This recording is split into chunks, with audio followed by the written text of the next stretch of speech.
Hello and welcome to another edition of the Mouthy Money podcast. Today we have something of a special edition as part of our mortgage takeover week, where we are flooding the website and the newsletter and our social media with stuff about mortgages because it's an important issue and it's something that there is a lot going on about. And I think it's fair to say probably more going on than there has been in the past sort of decade or so. Really, with the return of interest rates, proper interest rates, I think there's life in it yet. So I'm joined by two very distinguished mortgage industry guests, I will say, who are here to help me dig through what's going on out there and what people can do about it. So I'm joined by Roger Morris and John Davison. Hello, both. Hello. Morning. Hi, Edmund. So I'm going to get you to just introduce yourselves first. Tell us who you are. Roger, I'll start with you. Roger, tell us about yourself and your background. So I've been in mortgages for just over 30 years. I started as a mortgage advisor in the northeast of England in the very early 90s, then carried on and built quite a large, successful mortgage packager. So that was specialising in people with challenged credit files in the late 90s to the early 2000s. And then I moved into bridging finance, short-term lending, coming up with solutions for clients that only needed money from a shorter period than a longer period. I then was one of the founder members of launching the Lender Precise Mortgages in 2011. And then I stayed there till around 2022 when I joined a new challenger digital bank, Tandem Bank, of which I was there for just over 18 months. Brilliant. And John, tell us about yourself. Yeah, so John Davison, good morning. My background is mortgage broking. I'm 15 years in the industry. I started as a mortgage broker.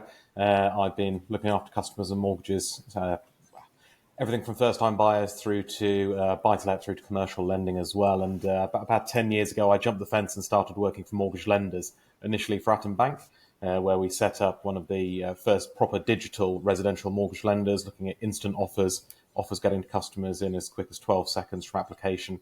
And I've spent the last 2.5 years building a brand new bank called Perena Bank, who, for those of you who've heard of it, it is long-term fixed-rate mortgages, so offering fixed rates for up to 40 years. And that's what I do. I build banks, and I currently look after our proposition, our product, and also our distribution team. Brilliant.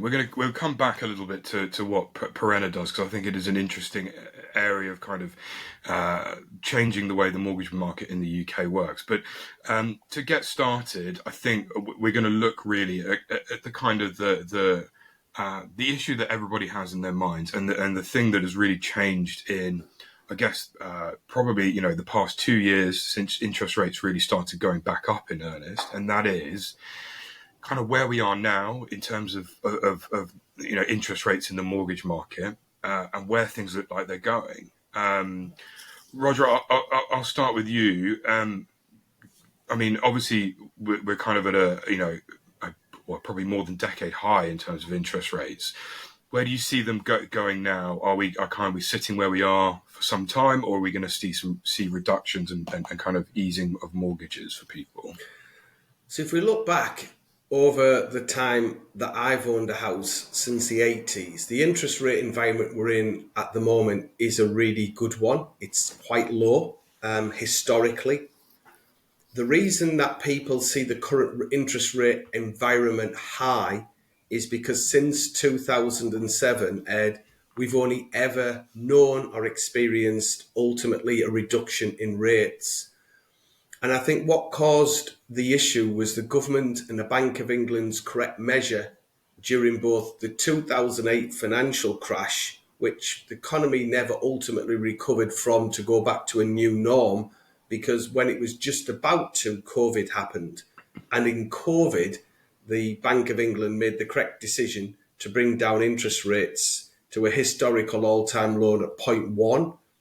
But what happened is a lot of families after COVID made financial decisions based on their experience and therefore made financial decisions on 1% fixed for 5 years. What's happening now is when they come to do product transfers or remortgages, the new rate environment is maybe the biggest shock ever. And when we look historically at interest rates at the highest I've ever experienced at 15%, and people say, well, you're still nowhere near them. Well, actually, we are, because the income affordable multiplication in 1990 was significantly lower than what it is today. So 5% today, with the average salary and the cost of a house and the cost of a mortgage, 5% today is higher than 15% in 1990. And when we look forward, I don't see a rate reduction until either September or November. And I really don't see much more than a 1% reduction maybe over the next couple of years. But nobody in the current eco world that we live in, with the macro economy of how the world is getting smaller, can actually predict where we will be over the next 1 to 5 years. Yeah. Now, John, the way that kind of the pricing of mortgages works in the market is quite, it has its kind of quirks. And in the media, there's this kind of big kind of emphasis on looking at what the Bank of England is going to do. What does that mean for the mortgage market? Are mortgages going to come down? And then you see some kind of big lenders announce that they might have a little cut in anticipation of things to come down. Do you think that's a kind of a fair reflection of what's actually happening out there in the market, or are things Absolutely. being priced differently? You used a great word there, anticipation. So we're Yeah. gluttons for punishment in this country, and the press leads us to it. So we are obsessed with mortgage rates. It's in the headlines almost every week at the moment, if not every day. And every time we come around to a monetary policy committee decision, the Bank of England decision on whether they hold rates, increase rates, decrease rates, the press gets very excited about talking about the possibility of a rate decrease. And people can be forgiven for thinking if the Bank of England suddenly decides to cut base rate by 50 basis points, that means their mortgage is going to get cheaper. Unfortunately, that's just not true. The lenders are pricing in assumed rate decreases, and rates that are on sale today are priced on the assumption that in 6 months, 8 months, swap rates will be lower, interest rates will be lower, and they're banking on that happening. And actually, what we've seen over the last 6 months is there has been an expectation that the Bank of England was going to drop rates pretty much all this year, actually, but it keeps getting pushed back and pushed back due to different economic figures coming in, different things happening in the world. We've obviously had a bit of a shock election results in France and things that destabilize the global economy. And our economy is now much more tied into the world economy, particularly a year with an American election. We've got European elections. We've also got an election in our country. It is a very unstable time to be predicting what interest rates are going to do. So lenders look at what they call these swap rates, so the cost of borrowing money into the future. Those are already pricing in 2 or 3 base rate reductions over the next year. So even if we see the Bank of England lower interest rates, there is no guarantee that's going to get immediately passed on in mortgage rates, unless those future swap rates come down even further, in which case lenders then price off those. And that's where product innovation is really going to start coming in and look at different ways of funding mortgages that don't rely necessarily on swap rates, which enables more stability and more price divergence as well from those sort of tied into the Bank of England base rate. The last thing I'll say is I started by saying we're obsessed with interest rates. It's one of the few things in the world where actually we care about the rate of interest. Normally, if you're going to go and make a big purchase, you look at your budget, you look at what you can afford. If you walk into a car garage to buy a car, the first thing you ask isn't, well, what's the interest rate on that car? You ask, how much is that car going to cost me every month? You work out, can you afford it now? Can you afford it in the future? The interest rate is a consideration, but it shouldn't be the overriding factor. You're not going to buy a different car because it comes with a better interest rate. You get the car that you want, that suits your needs, that suits your circumstances. And our market needs to evolve into that model where actually you're looking at a mortgage product as a method of buying a home. And you look at the features of that product, whether it gives you what you need. And I think the market is going to turn and revolutionize in that way. So I think that the thing there really, isn't it, where we get obsessed with interest rates is obviously there's affording the mortgage in the first place, and then we've had more than a decade of ultra low rates where it was very predictable what you were going to get really, but we are now in this environment where we've moved from A being very, very low rates to B being suddenly, actually suddenly everybody suddenly have to think about, or I'm going to have to absorb a new mortgage and with a much higher price. Is there an element of some of that, because we're already 2 years into this now, and a lot of people will have been coming off stuff and already kind of moved through that. Has some of that effect already fed through the system to an extent, do we think? I think it has. A lot of people will have taken out maximum borrowing that they could afford maybe 2, 3, 5 years ago to buy their first home, to buy a bigger home. Now, interestingly, how mortgage affordability works is for most lenders, it isn't related to the rate you're actually paying at the time. It's based on what they call the standard variable rate, the rate you'll go on to if you do nothing after the end of your 2 or 5 year fix. And 5 years ago, standard variable rates were actually about 5, 6%, so almost what rates are now, which meant that borrowing at the time was assessed on that 5, 6%. We're now that 2, 3, 5 years down the line. SVRs are now 8, 9, 10, 11%. So you've got several million people who have got 2, 3, 5 year fixed rate mortgages coming to the end of their terms. And actually, although they're now able to get a rate that's the same sort of where it was with the SVRs when they took out their mortgage, actually they can't afford to move lenders because the SVR that's being used to assess the affordability in the background is now so much higher. Their income hasn't increased enough. Yeah. So you're having a lot of people who are stuck with nothing but a product transfer as an option, so only their existing lender. So that's limited their choices. They perhaps now have to make a decision to stay where they are rather than moving home because they can't now afford to upsize. And that's absolutely having an impact on the market. And what we're also seeing is a lot of people are now choosing to stay and improve their existing homes rather than move. And that sort of middle bit of the housing market is slowing down as a result. And there is more of that to come. There are still upwards of 2.5–3 million households who are on fixed rate mortgages that are below 2%. And they are going to roll off those mortgages over the next 36 months and find themselves in quite a big shock, even if rates come down to what many people are referring to as a new normal of, say, 3.5% to 4%. That's potentially almost double what they're paying in interest right now. That is going to cause a shock. Yeah, it's funny because we were first-time buyers in the middle of 2022, and I kind of consider myself like last chopper out of Saigon for the good rates kind of thing. We got sub 3% in, I think it was July 2022, and that was really like the last batch of very low rates. But I mean, because I work in financial media, I was kind of like, okay, let's do 5 years on this because we can see everything coming down the tracks. But obviously a lot of families weren't in that position.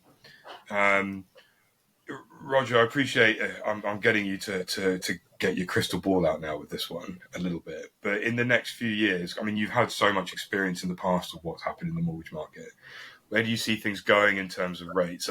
Will things glide downwards, and is there kind of hopeful future to look forward to in that sense? I think what everyone has to do who's listening to this podcast is remember one thing. When interest rates were 0.1 and very low, it was because of an emergency measure. Okay? An emergency was going on. That was not the correct rate that the Bank of England should operate at. The Bank of England should never, in my opinion, drop below a 2% figure. The reason being is in a time of emergency or economic instability, the Bank of England will always pull the interest rate lever, drop interest rates, take the pressure off finances, and allow the country to breathe, to reflect, and move forward. If the target for inflation is 2%, because you can't have, as we've seen in Japan in the sort of 2000s to sort of the teens, where they had very low interest rates and very low growth.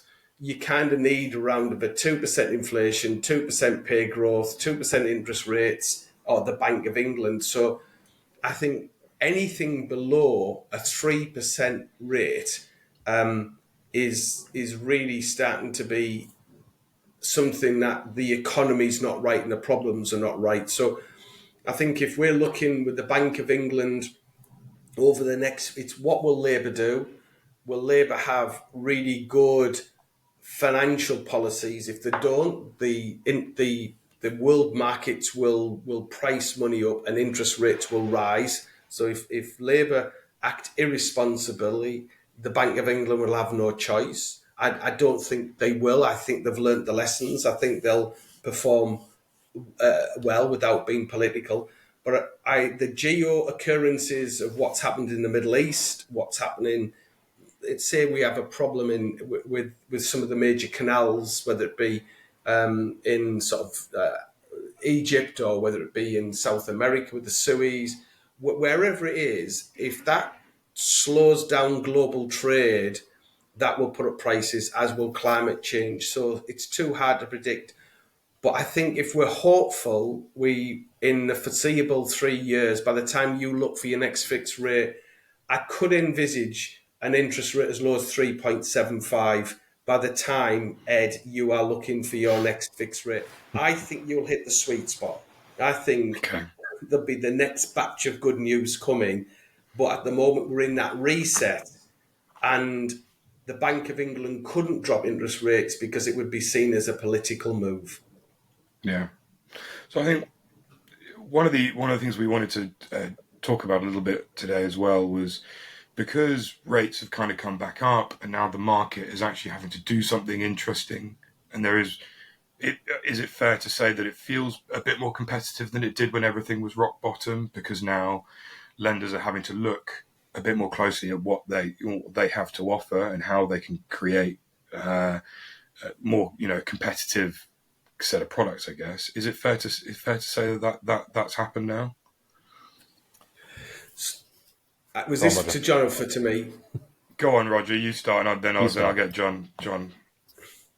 So for me, it's banks. A lot of banks were able to secure significant tranches in December last year at significant rates on the money markets, about 70 bips cheaper than what they are at the moment because of that anticipated change.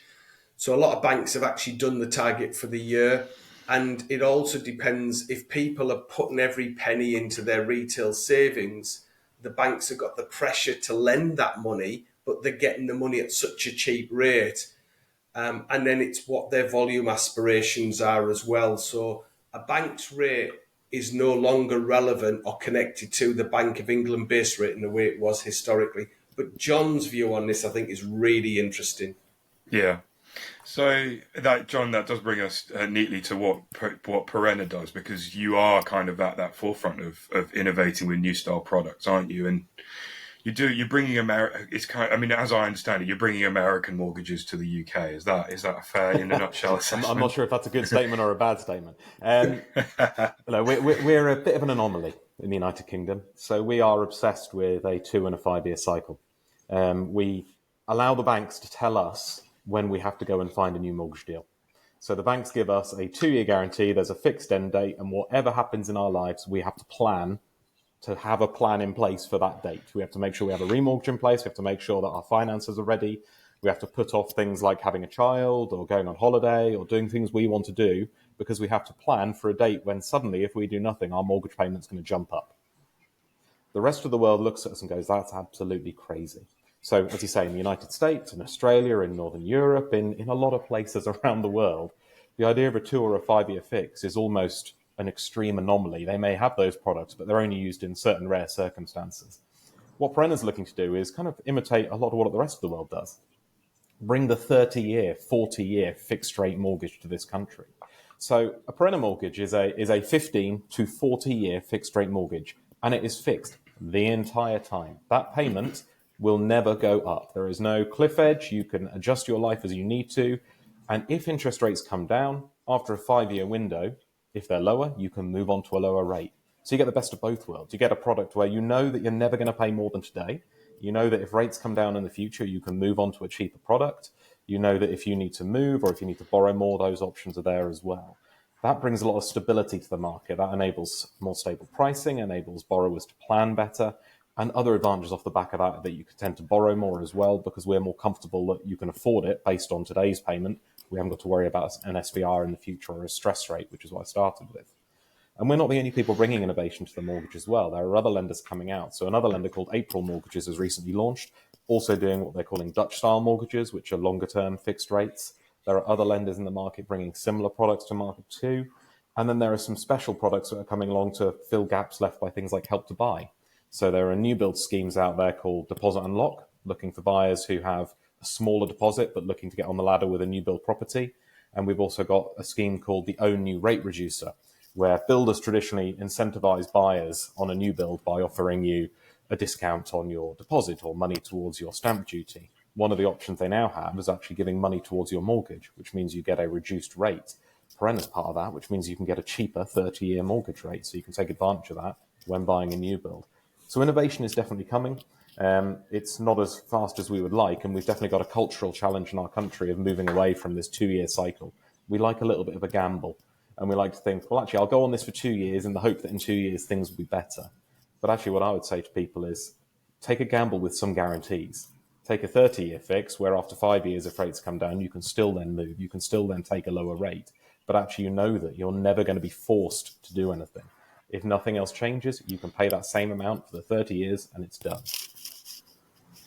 Would you say it's excuse me? It's fair to say that, I mean, this is kind of a good moment for you guys to be saying, look, you can have this, certainty for, a long period of time, particularly when we have so many households now suddenly having to experience that kind of tearing up of your old rate, and because we look across at the US and they put interest rates up, but households are much less sensitive to it because they don't Absolutely. have these mortgages that suddenly move around. Would you say that's fair? Isn't hindsight a wonderful thing? Had we launched 3 years earlier, we would have a whole back book of people who are on 30-year fixed rates starting with a 1 or a 2 or a 3%. And those people would be sitting pretty proud right now.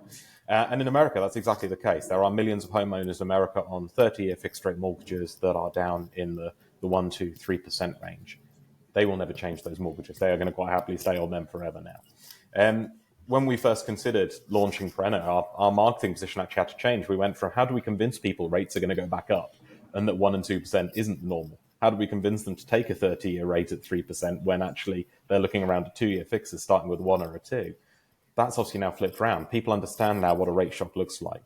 But I don't think it's settled yet. I don't think buyers and borrowers have actually convinced themselves this is the new normal. There is a lot of hope out there that rates will go back down to these numbers starting with a 1 or a 2. And as Roger explained, there's no reason to think that's going to happen. There's no obvious cause that's going to trigger that. And if it did, I still think it's incredibly unlikely. But guess what? On a Perenna mortgage, if in 5 years rates are back down at a 1 or a 2 and we're offering a 1 or a 2, you can then move on to it, take advantage of it and ride that out for the next 25.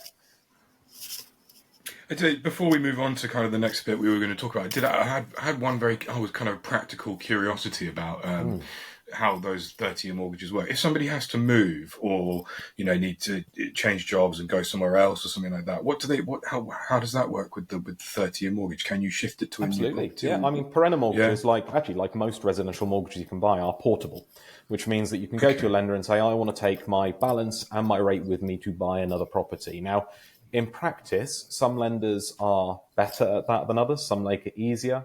Some would rather you just took a new product with them and went on their way. But generally, most will facilitate you being able to take what's left of your mortgage with you. Where that becomes a challenge is if you're moving to upsize.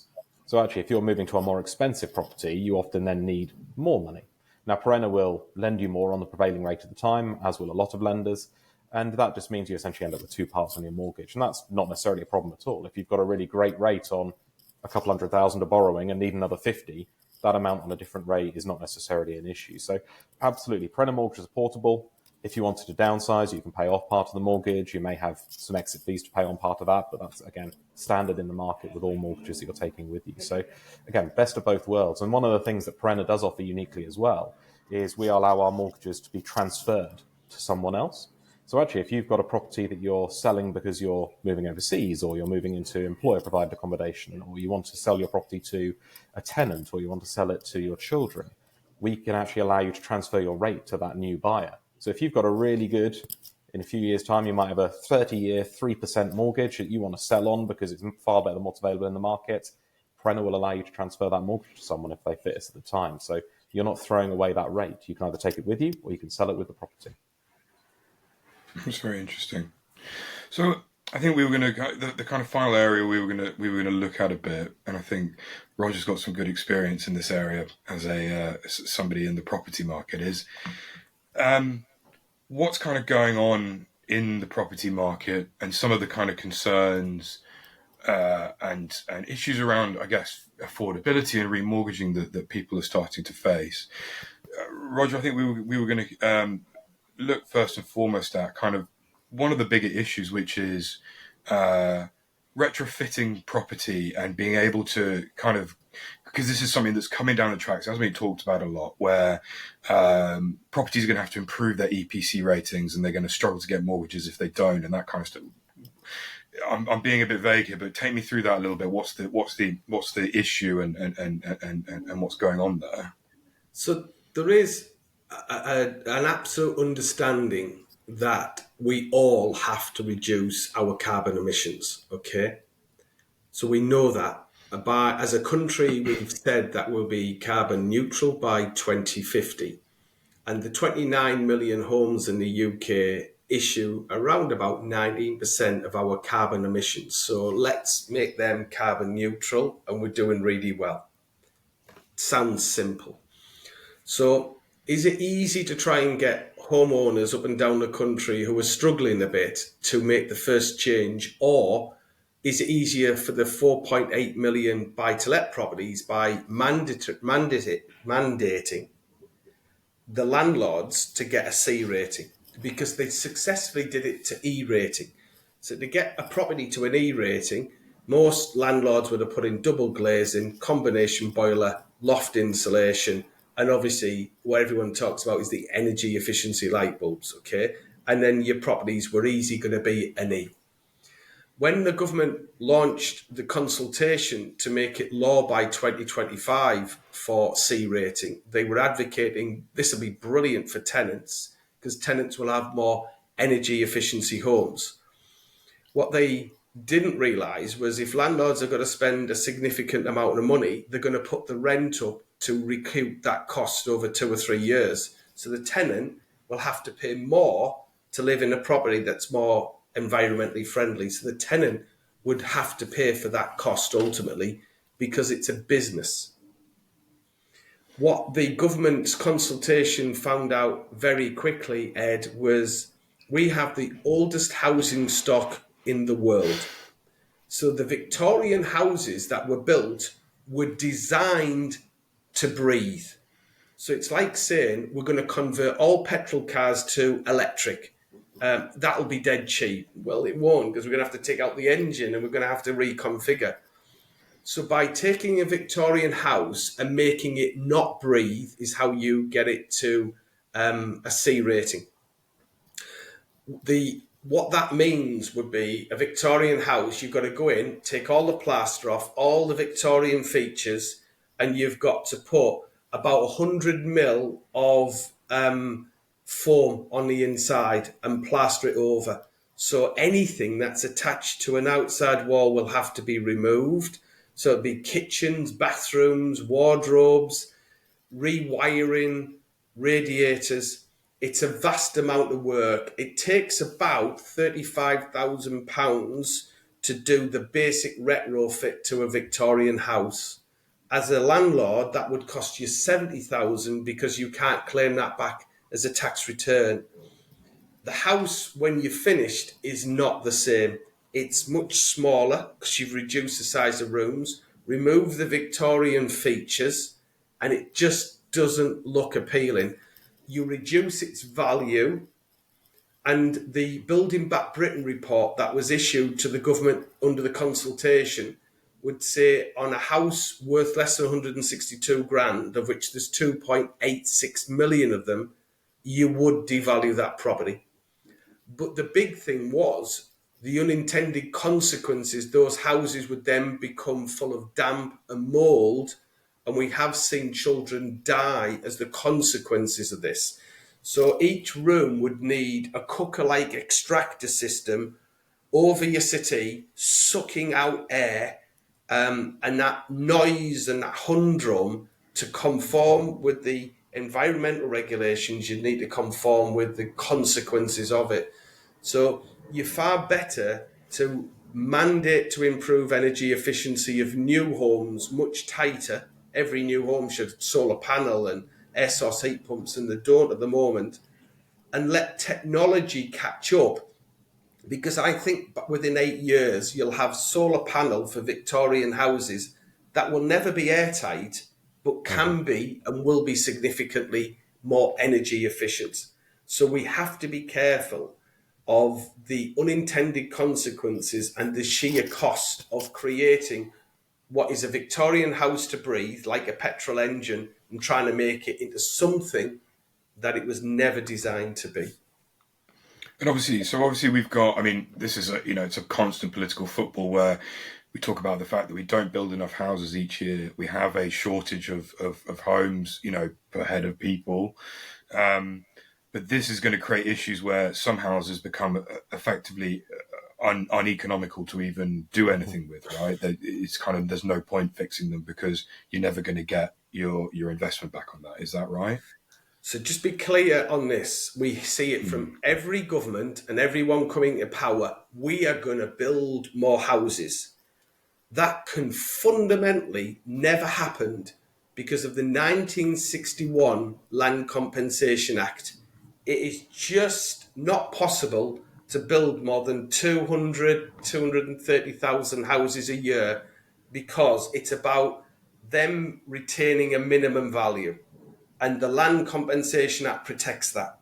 So unless you repeal that act, and by repealing that act would devalue the entire UK property market by about 30%, at least 30%.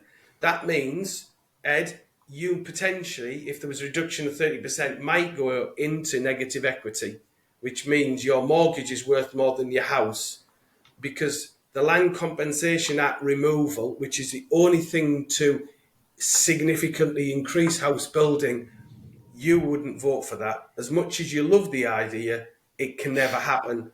So it's about the way we are now structured in the UK is building houses that maintain the value of our current housing stock. And that is the dilemma that nobody in Parliament ever wants to face. Yeah, so I think, fair to say that there's a lot of problems in the kind of the structural issues in the market, should we say? John, from the perspective of kind of Perenna, do you spend a lot of time watching how the property market is evolving, and does that Yeah. affect your decision making, or what's the kind of where's the thinking there? So we have an interesting outlook on this, and I'll talk about some retrofit as well, because we like to think that we're going to do retrofit a little bit differently and help the market in a slightly different way, because there's an awful lot of, as Roger says, housing stock that needs improvement or is not going to be able to be improved. And I own an old house, and exactly as Roger said, the key thing is breathability and actually keeping it dry. And you seal them in with lots of modern insulation, etc., and they get very damp very quickly because they're designed to breathe. But the UK mortgage market is heavily based on the UK property market. And the UK property market, as Roger said, is missing 300,000 properties a year. That's the magic number. Politicians keep wheeling out every single election. We need to build 300,000 properties a year. They've never met that number. We're never going to get close to that number. Builders don't want to build at that number. There's not the land availability. They like to build at the number they can. They like to keep the cash flows going. Planning rules can be relaxed, but they're still not going to be able to build close to those numbers. That's going to keep pushing house prices up. We're in a supply and demand economy. There is a demand for houses that are cheaper to run. There is demand for more economical houses with energy bills as they are. First-time buyers are being incentivized to buy new builds. But unless we build enough of them, house prices are not going to fall. And there is a portion of the population who believes that there is going to be a great reset on house prices. As Roger said, the economics don't allow for that. There's not enough houses in the country. There are too many people who want to buy houses in the country, and they are being incentivized to buy new builds. And Perena is really keeping a close eye on things like global warming and how that's going to impact house prices in the future, and how that impacts lending decisions on properties that we may offer a 30-year fix to now that in 30 years' time may be severely affected by coastal erosion, by river changes, by land changes, by exposure to extreme weather in certain parts of the country. There's an awful lot of houses that are actually below sea level in North Norfolk and in the Wash and in those areas, for example, that are threatened by climate change. And there's a lot of work happening within both the mortgage lender industry, but also in the mortgage valuation and surveyors industry around what actually is the value of those now, what's the value of those in the future, how easily can flood defences be built, how are national schemes for coastal defence going to impact on the viability of these houses in the long term. And there are already properties in this country that you cannot get a mortgage on because they are at risk of either coastal erosion or river erosion. thinking about product innovation in the retrofit space, and like I say, I agree with Roger that necessarily covering everything in insulation isn't the right answer. For some properties where they don't have roof insulation, they don't have loft insulation, that's an easy, quick win. But a lot of people can't even afford to do that. So the government is going to have to get involved, is going to have to give more grants, make that more accessible. Where it gets really interesting for me and how mortgage lenders can help is for those people who have the will and have the affordability to make changes to their property. And that can include solar panels, batteries, smaller, lower impact necessarily on the physical aspects of your property. You don't need to demolish walls, you don't need to replaster, you don't need to lose features, but you can introduce solar panels with a battery that actually reduces your energy consumption hugely. And the payback time on those can be 10 to 15 years in some cases. If your lender can actively incentivize you by reducing your mortgage rate if you carry out that work, that payback time can be reduced to years in single figures, 5 years, 4 years, depending on the value of that investment. And Perena is actively looking to launch products in that space. We already have a product that's out with Octopus Energy, where if you're buying a new build property that has solar panels, a battery, a heat pump, and a water meter, for example, we will actually lend you more on that property because we know that you're not going to be paying high energy bills in that property. So your affordability actually improves. And we're looking at ways to roll things like that out to the rest of the market. If your property has a heat pump, solar panels, and a battery, why should we be assuming you're going to be spending £2,000 a year on energy costs when actually you could well be making money on those solar panels if they're installed by a qualified installer and certified, etc. So the market is going to evolve in this space and start rewarding people for improving their home, as well as those that are getting incentivized by the government. And then finally, the big stick of regulation, which, as Roger says, is going to land on landlords in the first instance. It's really. I mean, I think I feel like we could keep talking about this for probably at least another hour, perhaps more. But this would be a really, really interesting discussion. I think there's a lot to take away there. I think there's heart for homeowners who are worried about the affordability, the price of their house and that kind of thing. It's something that I spend probably too much time looking at when I get my little monthly Zoopla. This is how much your property notionally is worth, or whatever it is, type stuff. But Roger and John, thank you so much for joining me. It's really, really insightful from two real, people who know their stuff. So thank you very much. You're welcome. And thank you to everybody for listening to the Mouthy Money podcast. You can obviously catch us on Spotify, Apple. We're now on YouTube, and you can even check the highlights on TikTok now, which is good. And of course, check the Mouthy Money website and sign up to the newsletter for all the weekly updates. So thank you, everybody, and goodbye.